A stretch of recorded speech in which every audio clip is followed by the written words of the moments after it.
ওগো, তোমার কি খুব কষ্ট হচ্ছে? আমাকে ঠিক করে বলো না গো। কি বলবো গিন্নি, ভেতরটা কেমন যেন হচ্ছে, আমার একদম ভালো লাগছে না।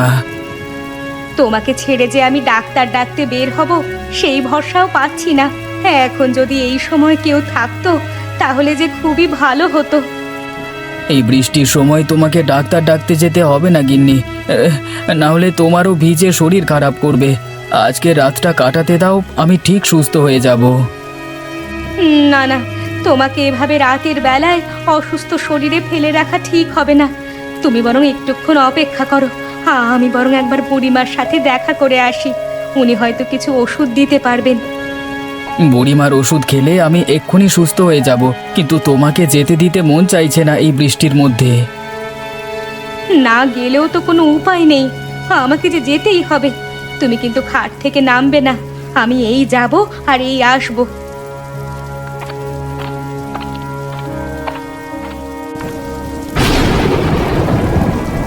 বুড়িমা, বাড়িতে আছেন? একবার দয়া করে বেরিয়ে আসুন না, আমার খুব জরুরি দরকার ছিল। এ কি বৌমা, তুমি এই বৃষ্টির মধ্যে এখানে কি করছো? কি হয়েছে তোমার?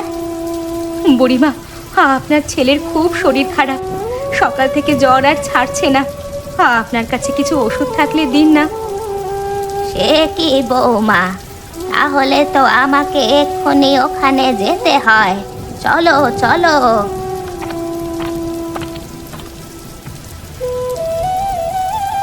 বাবা সুরেশ, কি হচ্ছে তোমার? প্রচণ্ড জ্বর, গা হাত পা খুব ব্যথা করছে। আপনি কিছু একটা ওষুধের ব্যবস্থা করুন। আপনার ওষুধ খেয়ে আমি আগেও অনেকবার সেরে উঠেছি। ও ভয়ের কিছু নেই বৌমা, এই আবহাওয়ার জন্য তার উপরে জলে ভিজে শরীরটা দুর্বল হয়ে গেছে। আমি এই ওষুধটা দিয়ে যাচ্ছি, তুমি ওকে রাতের বেলা খাইয়ে দিও, কেমন? বুড়িমা, ও সুস্থ হয়ে যাবে তো?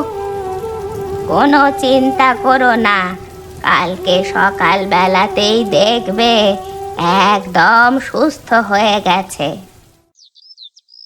কই মা, কোথায় গেলে তোমরা? আমি এসেছি গো। বাবা তুমি তুমি এসেছো, আমার যে কি আনন্দ হচ্ছে। বাবা, আমার জন্য তুমি কি এনেছো? এনেছি এনেছি, তোমাদের জন্য নতুন জামা এনেছি। এই বোন, বাবা তো এইমাত্র এলো, এখন থেকে তুই এসব শুরু করে দিলি? বাবা তুমি ঘরে এসো, অনেক দূর থেকে এসেছো, তুমি অনেক ক্লান্ত হয়ে পড়েছো। হ্যাঁ মা, ঠিকই বলেছিস, খুব খিদে পেয়েছে। কিছু একটা ব্যবস্থা কর না মা। তুমি হাত মুখ ধোও বাবা, আমি তোমার জন্য খাবারের ব্যবস্থা করছি।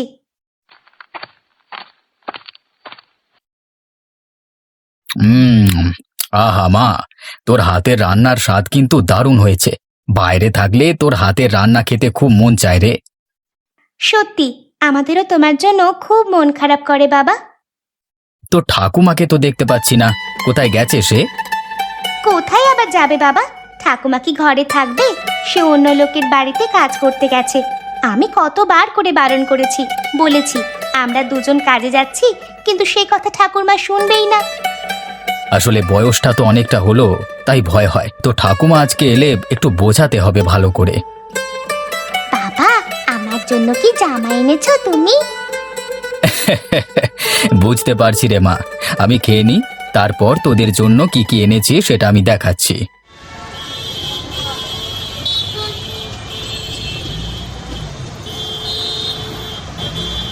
এভাবে ফুটপাতে বসে জিনিসপত্র ফেরি করবার কোনো মানে হয় না। আমি বরং একটু বাজারের দিকে যাই।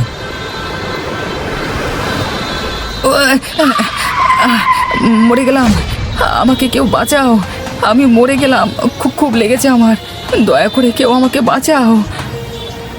আরে ছেলেটাকে গাড়িতে ধাক্কা মেরে দিয়ে চলে গেল, কি বাজে ড্রাইভার রে বাবা। আরে ওর হাত পা কেটে যে রক্ত বেরোচ্ছে, চলো চলো ওকে হাসপাতালে ভর্তি করতে হবে। হ্যাঁ হ্যাঁ, এক্ষুনি ছেলেটাকে হাসপাতালে ভর্তি করতে হবে, না হলে হিতে বিপরীত হবে। কই ভাই সুরেশ, কেমন আছিস রে ভাই তুই? কোথায় তোমরা সব? আরে শ্যামল দা যে, তা তুমি কবে এলে? কালকে তো তোমাদের বাড়িতে গেলাম, তোমাকে তো দেখতে পেলাম না। না না, আজকে সকালেই আমি এসেছি গো বৌদি। মায়ের মুখে শুনলাম সুরেশের শরীরটা একটু খারাপ, তাই জন্য সুরেশকে দেখতে এলাম। তুমি ঘরে এসো দাদা, ও শুয়ে আছে। আরে সুরেশ, কেমন আছিস তুই এখন? শরীর এখন কেমন লাগছে? এখন আগের থেকে অনেকটা সুস্থ। বুড়িমা না থাকলে হয়তো আমি উঠতে পারতাম না। তুই তো জানিস, মা অনেক দিন থেকেই আয়ুর্বেদিক ওষুধ করেন। সেই ওষুধ আমরা তো ছোট থেকেই খেয়েছি। আমি এখনো খাই ভাই। ওষুধের দিক থেকে আমরা বুড়িমাকে বেশি বিশ্বাস করি। বুড়িমার ওষুধ মানে আমি সুস্থ হবই হব। তা তুই কবে এলি? আমি আজকে এসেছি। এসেই মায়ের মুখে তোর কথা শুনে দেখতে চলে এলাম। আসলে আমার বন্ধু বলতে তো তুই একজন। এই কয়েক মাস বাদ কাজ থেকে ফিরে মনে হয় যে বন্ধুদের সাথে একটু আড্ডা না দিলে হয় না। তা যা বলেছিস ভাই, ছোটবেলার দিনগুলো কত সুন্দর ছিল বল। আর এখন তোর দুটো মেয়ে বড় বড় হয়ে গেল। হ্যাঁ রে ভাই, ওদের জন্যই তো সব কিছু করা। ওদের বিয়ে দিতে হবে, এটাই এখন আমার দায়িত্ব। তা মেয়ের জন্য কি কোনো পাত্র দেখেছিস? এখনো পর্যন্ত কোনো পাত্র দেখিনি, তবে তোকেও বলে রাখছি, তোর সন্ধানে যদি কেউ থাকে তাহলে আমাকে বলিস, কেমন? ঠিক আছে রে, আমি অবশ্যই বলবো। পায়েল এবং দোয়েল তো আমারও মেয়ের মতো।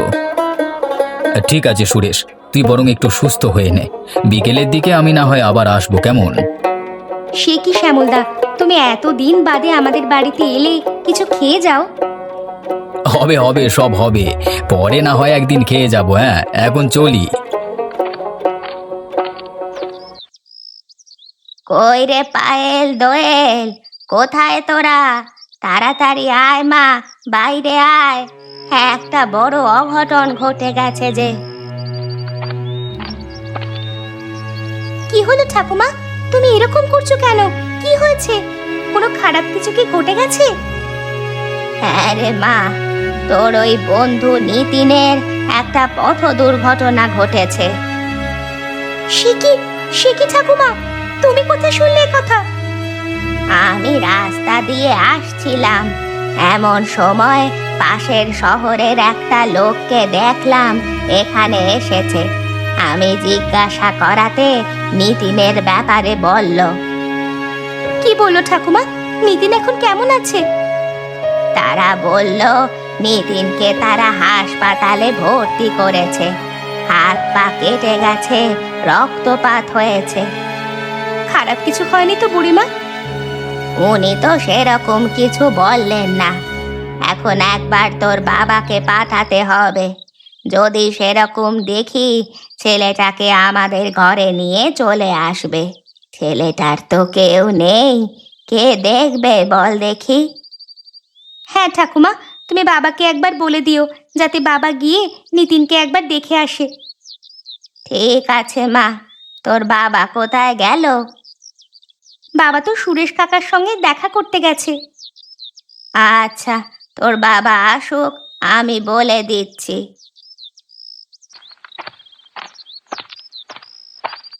আয় বাবা, তুই এইমাত্র এলি? এইদিকে যে একটা দুর্ঘটনা ঘটে গেছে। কেন, আবার কি হলো? কারোর কিছু হলো নাকি? পায়েল দোয়েল কোথায়? ওরা ঘরে আছে, রান্না বান্না করছে। শোন না, তুই নিতিনকে চিনিস তো? হ্যাঁ, চিনবো না কেন? কেন, তার কিছু হলো নাকি? নিতিন আজকে শহরে গিয়ে গাড়ির ধাক্কা খেয়ে হাসপাতালে ভর্তি হয়েছে রে। সে কি কথা? এ যে অত্যন্ত খারাপ খবর। তুমি কোথা থেকে জানলে? আমাকে শহরের একটা লোক এসে বলে গেছে। তুই এক কাজ করবি বাবা, তুই একবার হাসপাতালে গিয়ে নিতিনকে দেখে আসবি। সে তো অবশ্যই, দেখে তো আসতেই হবে। ছেলেটার তিন কুলে কেউ নেই। হ্যাঁ রে বাবা, যদি সেরকম দেখিস তাহলে ওকে নিয়ে আমাদের বাড়িতে চলে আসবি। ঠিক আছে মা, তুমি তাহলে আমাকে তাড়াতাড়ি দুটো খেতে দাও। আমি খেয়ে দিয়ে হাসপাতালে চলে যাই। আরে নিতিন, কি করে হলো এসব? কাকা, আপনি এখানে? হ্যাঁ, তোমার কথা শুনে আর থাকতে পারলাম না। ওদিকে পায়েল মন খারাপ করে বসে আছে। তুমি কি রাস্তা দেখে পারাপার হওনি? আসলে গাড়িটা যে অত জোরে আসবে সেটা আমি ভাবতে পারিনি। নিজের খেয়ালবশত রাস্তা পারাপার করতে গেছি আর এই অবস্থা হয়েছে। আমি তো হাসপাতালের সাথে কথা বললাম, তোমাকে তো এক্ষুনি ছুটি দেবে। তুমি আমার সাথে চলো, তোমার ঠাকুমা বারবার বলছেন তোমাকে নিয়ে আমাদের ঘরে যেতে। আমি এই কথাটাই সেই থেকে ভাবছিলাম যে আমি কি করে একা বাড়ি যাব। দুজন ভদ্রলোক আমাকে হাসপাতালে ভর্তি করে দিয়ে যান। সত্যি আমি খুব চিন্তায় ছিলাম। তোমার চিন্তার কোনো কারণ নেই, তোমার ঠাকুমা আর পায়েল আছে তো, ওরা তোমাকে ঠিক সুস্থ করে দেবে। তা তুমি কিসের কাজ করো বাবা? আমি ফেরিওয়ালার কাজ করি। না না, তোমার মতো একজন জোয়ান ছেলের পক্ষে এইসব কাজ ঠিক না। তুমি ঠিক হয়ে নাও, আমি তোমাকে কারখানায় কাজে ঢুকিয়ে দেব। ভালো করে মন দিয়ে কাজ করবে, তাহলে দেখবে ভালোভাবে উন্নতি করতে পারছো। ঠিক আছে কাকা, আপনি যেটা বলবেন সেটাই হবে। হ্যাঁ, এখন চলো, তোমাকে নিয়ে বাড়ি যাই। সকাল থেকে তো কিছুই খাওয়া হয়নি, তোমার কিছু খেতে হবে তো।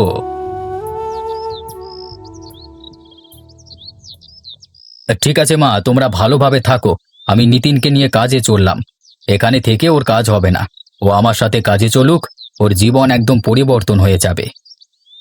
হ্যাঁ বাবা, ভালো করে মন দিয়ে কাজ করিস আর তাড়াতাড়ি কাজ করে ফিরে আসিস, না হলে পায়েলের আবার তোর জন্য মন খারাপ হবে। ঠাকুমা, তুমি যে কি বলো না। ঠিক আছে মা, তোমরা তাহলে থাকো, আমরা এলাম কেমন।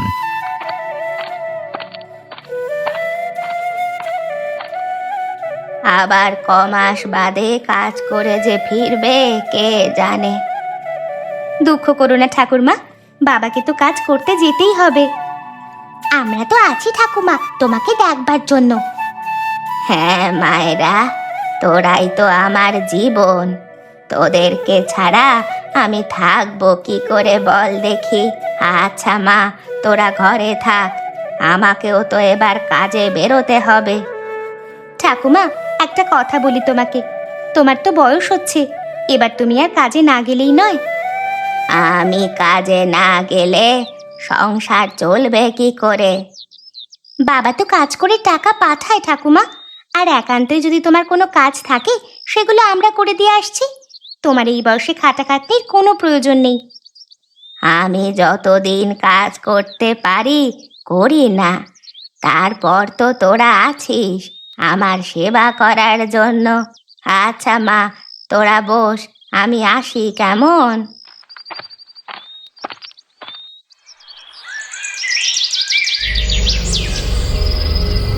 এই রাস্তা দিয়ে এই বুড়িটা প্রত্যেকদিন যাতায়াত করে। আজকে যে করি হোক, ওই বুড়ির কাছ থেকে সমস্ত কিছু হাতিয়ে নিতে হবে, না হলে বুড়ি প্রতিদিন পার পেয়ে যাচ্ছে। ওই যে বুড়ি যাচ্ছে, আজকে ওর কাছ থেকে সমস্ত টাকা কেড়ে নেব। এই তো আমার কাজ শেষ, এবার বুড়ির কাছ থেকে টাকা করি হাতিয়ে নিয়ে কেটে পড়ি। ঠাকুমা, তোমার এই অবস্থা কি করে হলো? তুমি কালকে রাস্তাতে অজ্ঞান হয়ে পড়েছিলে। পায়েল, কালকে কাজ থেকে ফেরবার সময় হঠাৎ আমার মাথার পেছনে কে একজন আঘাত করলো, তারপর আমি অজ্ঞান হয়ে যাই। বুড়িমা, তুমি কি তাকে দেখতে পেয়েছিলে? না রে বাবা সুরেশ, তার মুখটা আমি দেখতে পাইনি। দেখতে পেলে নিশ্চয়ই চিনতে পারতাম, কিন্তু হঠাৎ আমাকে এভাবে আক্রমণ করলো কেন? তুমি কি টাকা পয়সা সাথে করে নিয়ে আসছিলে? সে তো আসছিলাম বাবা, তাহলে কি? লোকটা যেই হয়ে থাকুক না কেন, সে সারাক্ষণ তোমার উপর নজর রেখেছিল অনেক দিন ধরেই। কালকে সন্ধেবেলায় সুযোগ পেয়ে তোমার উপর আক্রমণ করে তোমার সব টাকা চুরি করে নিয়ে চলে গেছে। টাকা নিয়ে যাক, তাতে দুঃখ নেই, কিন্তু তাই বলে ঠাকুমাকে এভাবে মারবে, সেটা আমি কিছুতেই মেনে নিতে পারছি না। হ্যাঁ দিদি, তুই ঠিকই বলেছিস। ঠাকুমা আমাদের জন্য অনেক কিছু করেছেন। সেই লোক যেই হয়ে থাকুক না কেন, আমরা তাকে খুঁজে বের করবই। কিন্তু মায়েরা, তোমরা দুই মেয়ে মিলে কি করবে? কে যে এ কাজ করেছে তার তো কোনো প্রমাণ নেই। প্রমাণ থাক আর নাই থাক কাকা, আমরা তাকে খুঁজে বের করবই। তুমি আমাদের সাহায্য করবে তো? অবশ্যই করব। বুড়িমা আমার বিপদে আপদে অনেক পাশে থেকেছেন। আজকে যখন বুড়িমার দুই নাতনি একটা বেয়াদব লোককে শায়েস্তা করবার পরিকল্পনা করেছে, তখন আমি না থাকলে হয়? বল কোথা থেকে শুরু করব? তোরা এসব করতে যাস না মায়েরা। বুড়িমা, আপনি কোনো চিন্তা করবেন না। আপনার সেবা করবার জন্য আমি সব সময় থাকব। ওরা যা করছে করতে দিন, আপনি আটকাবেন না। ওই বদমাইশ লোকটাকে শায়েস্তা করা প্রয়োজন। ঠিক এই জায়গায় আমি বুড়িমাকে অজ্ঞান হয়ে পড়ে থাকতে দেখি। তার মানে এই জায়গাটার আশেপাশে খুঁজলেই আমরা অনেক কিছু পেতে পারি। আমরা যদি একটু মন দিয়ে খুঁজি তাহলে অবশ্যই আমরা চোরকে খুঁজে পাবো। ঠিক আছে, তাহলে আমরা তিনজনে তিন দিকে খুঁজি।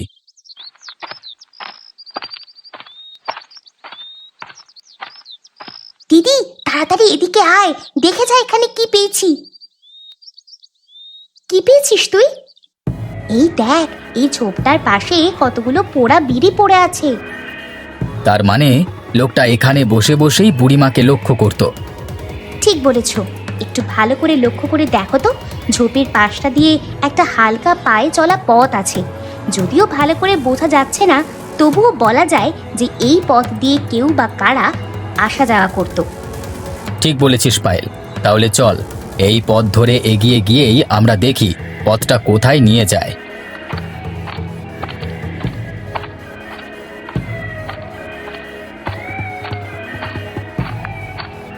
পথটা এখানেই এসেই শেষ হচ্ছে। কাকা, ওই কুটিরটা কার বলো তো? গ্রামের শেষে যে একটা কুটির আছে সেটাই তো আমি জানতাম না। আচ্ছা দাঁড়া তো, একবার আমি চুপি চুপি গিয়ে দেখে আসি।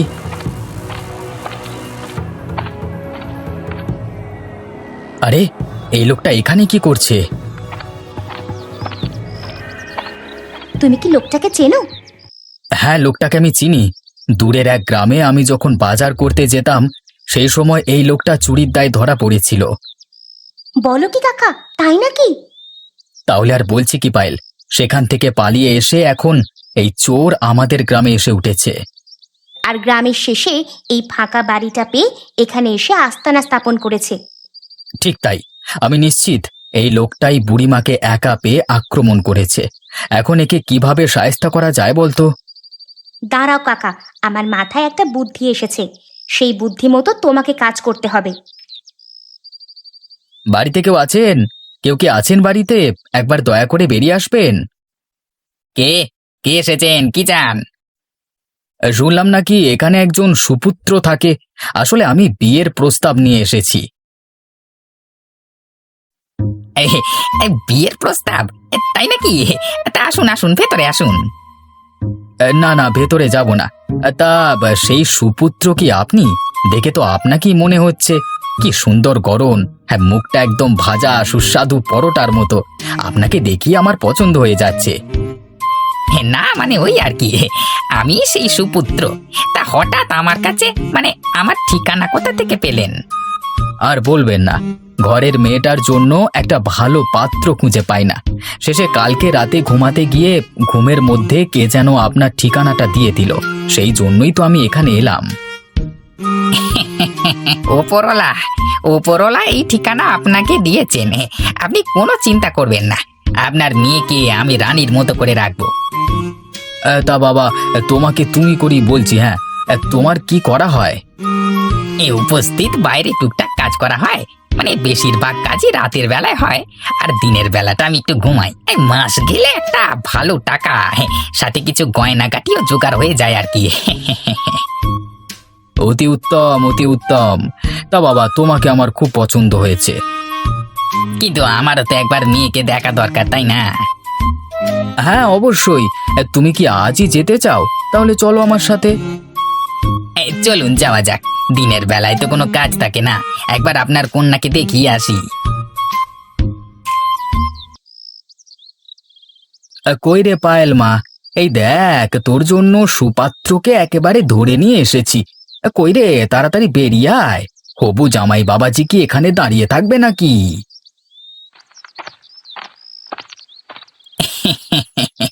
এই মেয়েকে আমার খুব পছন্দ হয়েছে। আরে তুমি তো এখানে দাঁড়িয়ে দাঁড়িয়েই মেয়ে দেখে ফেললে। চলো চলো, ঘরে চলো। তোমার জন্য অনেক কিছু আপ্যায়ন করা হয়েছে, সেসব না খেলে কি হয়? আসুন, আপনি ঘরে আসুন। চলুন চলুন, হ্যাঁ, মেয়ে আমার সেই কখন থেকে খাবার দাবার নিয়ে বসে আছে। বেশি অপেক্ষা করলে যে খাবারের স্বাদ ভালো থাকবে না বাবা।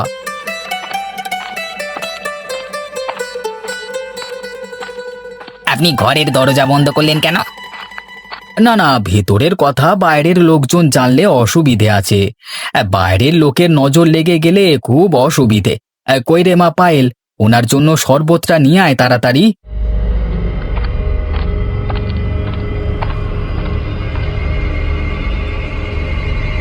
নাও বাবা, তুমি এবার শরবতটা একটু তাড়াতাড়ি খেয়ে নাও, তোমার জন্য অনেক খাবার বাকি আছে। হ্যাঁ হ্যাঁ, এই যে খাচ্ছি। ওরে বাবা, আমাকে কি খাওয়ালে গো তোমরা? আমার যে গলা মুখ সব জ্বলে যাচ্ছে। ওরে বাবা, আমাকে একটু জল দাও, একটু জল দাও আমাকে। আরে তোমার সাথে বোধহয় ইয়ার কি করছে, হ্যাঁ তাই না মা পায়েল? কেমন লাগে? বুড়িমাকে মাথায় মেরে অজ্ঞান করে দেওয়ার সময় মনে ছিল না?